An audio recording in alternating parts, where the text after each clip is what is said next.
Welcome back to our walking tour of Daresalaam. Having explored the historic waterfront, we now head into the bustling heart of the city. We're walking inland along Samora Avenue, where the energy of modern Tanzania meets layers of colonial history. Standing at the center of the city is the Askari Monument, a bronze sentinel marking Kilometer Zero. If you like this content, please help us by hitting the subscribe button and notification bell so you can be notified when we upload additional content. Unveiled in 1927, this monument honors the African soldiers and porters who served during the First World War. The soldier's bayonet points toward the harbor, the direction from which British forces arrived over a century ago. On the pedestal, an inscription by Rudyard Kipling reminds us, "If you fight for your country, even if you die, your sons will remember your name." Just a short walk south, the city's noise begins to soften as we approach a masterpiece of Gothic architecture. The St. Joseph's Metropolitan Cathedral is the seat of the Catholic Archdiocese. Its spires a landmark for the harbor.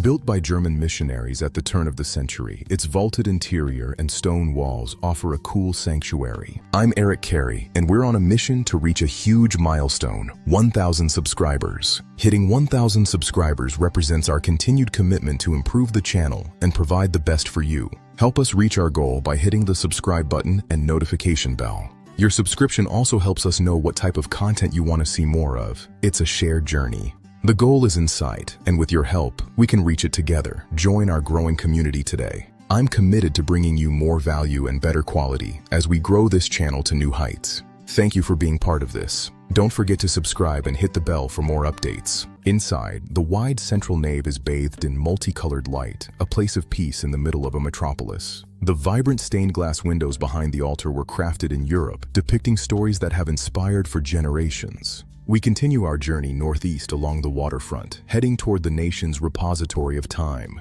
The National Museum and House of Culture, established in 1934, is the guardian of Tanzania's heritage. Here, you'll find the skull of Zinj, a hominid who walked these lands nearly 2 million years ago. The ethnographic collection celebrates the traditions of over 100 ethnic groups, including the famous Makonde wood carvings. Exhibits trace the path to independence, showcasing the struggle and triumph of the Tanzanian people. In the courtyard sits founding father Julius Nyerere's state car, a symbol of the nation's early years. The House of Culture wing bridges the past and present, hosting live music and contemporary art. Adjacent to the museum are the Botanical Gardens, established in 1893, a lush green heart in the city. From the Askari's bayonet to the museum's fossils, the Heart of Dar is a journey through time. We've walked through the soul of the city center. In part 3, we'll head north to the vibrant shores and modern life of the peninsula. If you like this content, please help us by hitting the subscribe button and notification bell so you can be notified when we upload additional content.